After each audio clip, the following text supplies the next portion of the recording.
In a faraway land lived a princess named Isabella.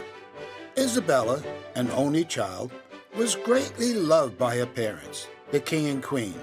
She was a very happy child. Isabella loved school, and after school she had lots of fun playing with her friends.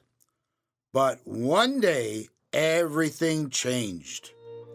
After playing tag, Isabella happened to walk past two girls. She heard one of the girls say, "Did you notice how big Isabella's nose and ears are?" Isabella stopped. The other girl laughed and said, "They are sure funny looking."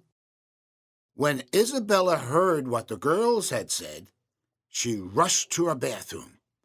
She looked in the mirror and began to cry. "It is true. Not only are my ears and nose big, but they are ugly." After crying for a long time, she washed her face and went outside. As the other children played, Isabella sat down and groaned over and over, "Why do I have such an ugly nose and ears?" When Isabella came home, Mom asked, "Why are you so sad?" "I am fine," Isabella mumbled. "No, Isabella," said Mom in a sweet voice. "You are not fine. Something is wrong." "Why do I have such an ugly nose and ears?" Mom shook her head and said, "Your nose and ears are not ugly." "They are ugly," insisted Isabella. Mom gave Isabella a big hug and with tears in her eyes said, "Dad and I love you just as you are. You are our precious sweetheart." Then Mom put her loving hands on her face and said, "If you want to find true happiness, Isabella, focus on your inner beauty, not your outer beauty." "I know you both love me, but it does not change the way I look. All my friends make fun of my ugly nose and ears." When the king heard what happened, he called Isabella. "What is this I hear about your nose and ears?" "All my friends made fun of my big, ugly nose and ears," complained Isabella. "How many friends really made fun of you?" "Two." "So it is two friends, not all your friends."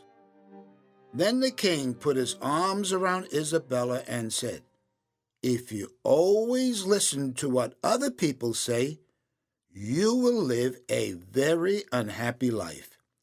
You have 2 ears.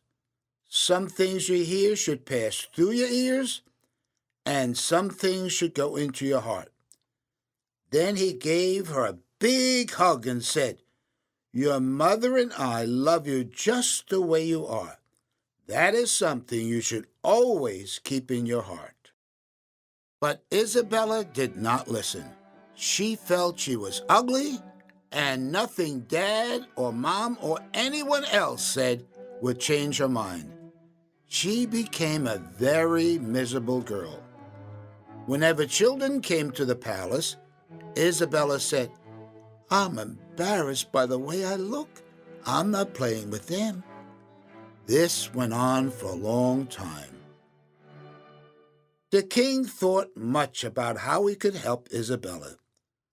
Then one day he said, "Isabella, I would like you to try something." "Is it about my ugly nose and ears?" she asked.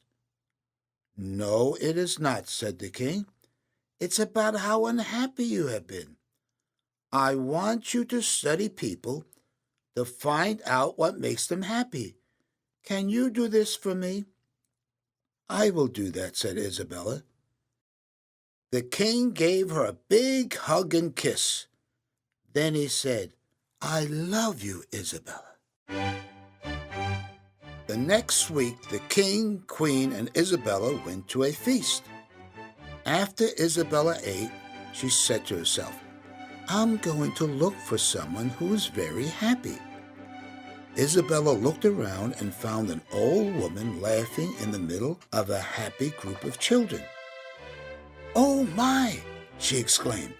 "Look at her! Her nose and ears are much bigger than mine. How can she be so happy? I'm going to find out why."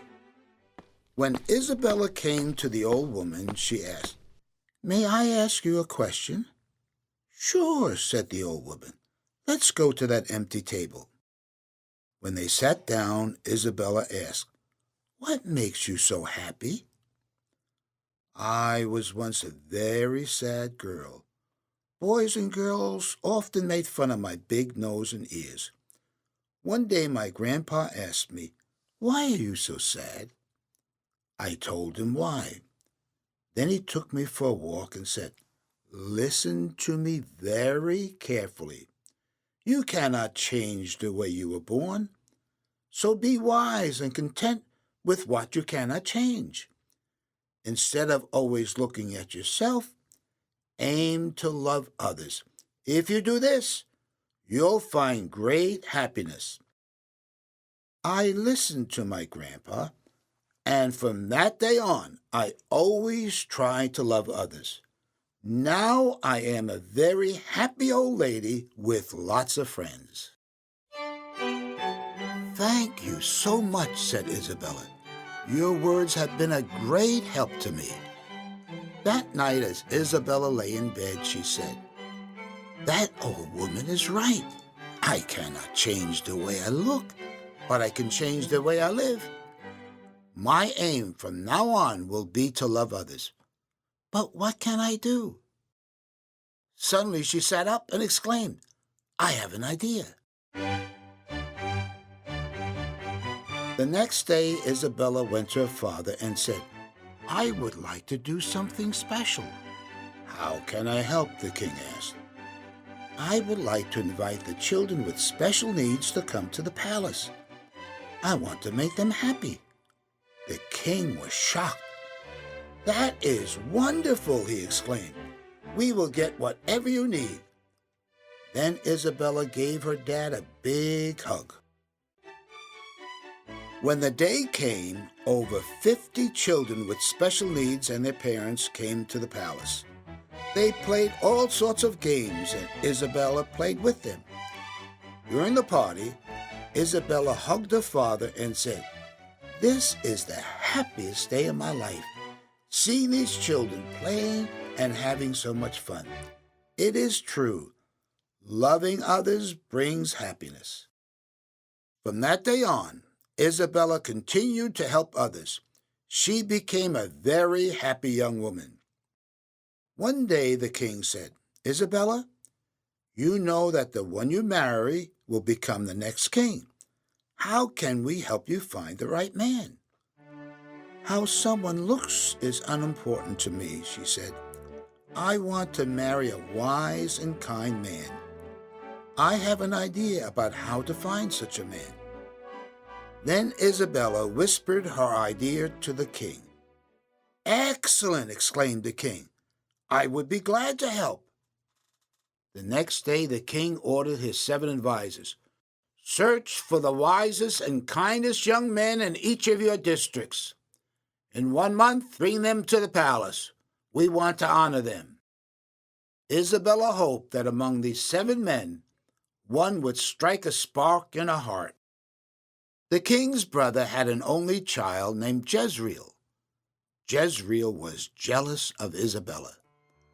Jezreel often told her friends, "If something happens to the king and Isabella, I'll be the next queen."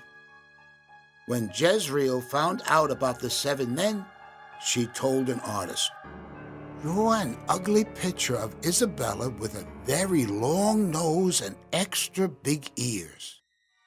Jezreel came early to the celebration and placed the picture on Isabella's table. "I hope this makes Isabella furious," she said. When Isabella sat down, Jezreel watched her unfold the paper. "I hope the picture makes her real mad," Jezreel mumbled to herself.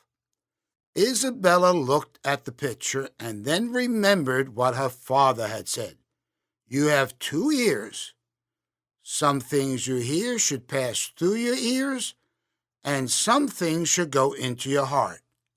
Isabella smiled, tore up the picture, and said to the waiter, Please throw it away.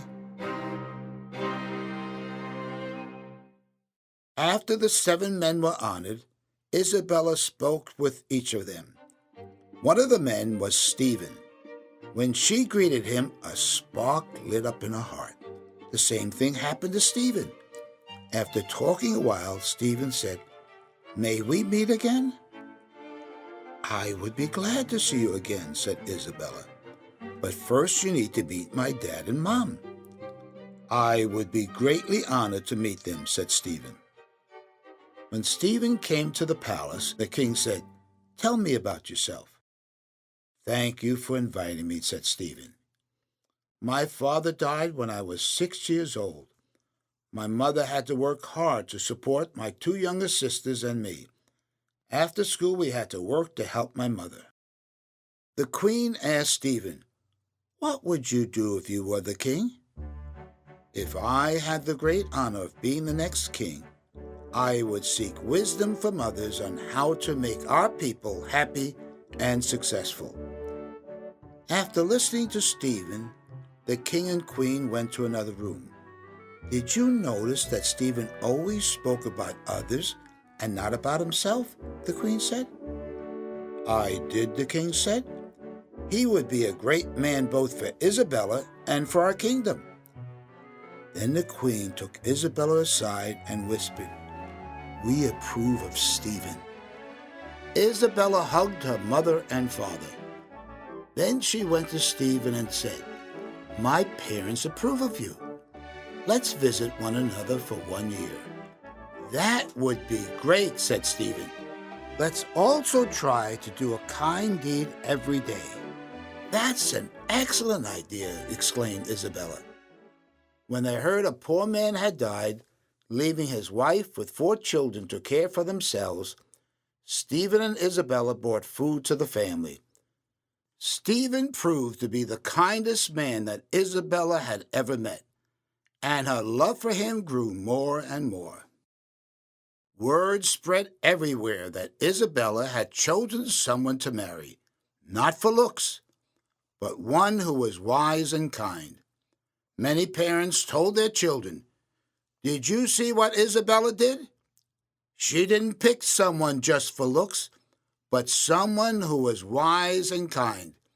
If you want to have a happy life, do the same. Stephen had been eagerly counting the days until he could ask Isabella to marry him. Then exactly 1 year after meeting her, he took her hands and asked with a big smile, Isabella, will you marry me? Absolutely, Isabella exclaimed. You are the kindest man that I have ever met. I know we will have a wonderful and happy marriage, and you will make a great king. When the wedding was announced, there was great joy in the kingdom. The people knew their kingdom would be successful because their future king and queen would be wise and kind. Stephen and Isabella had a very happy life together. The people in their kingdom also prospered because of the wise and kind leadership of their king and queen.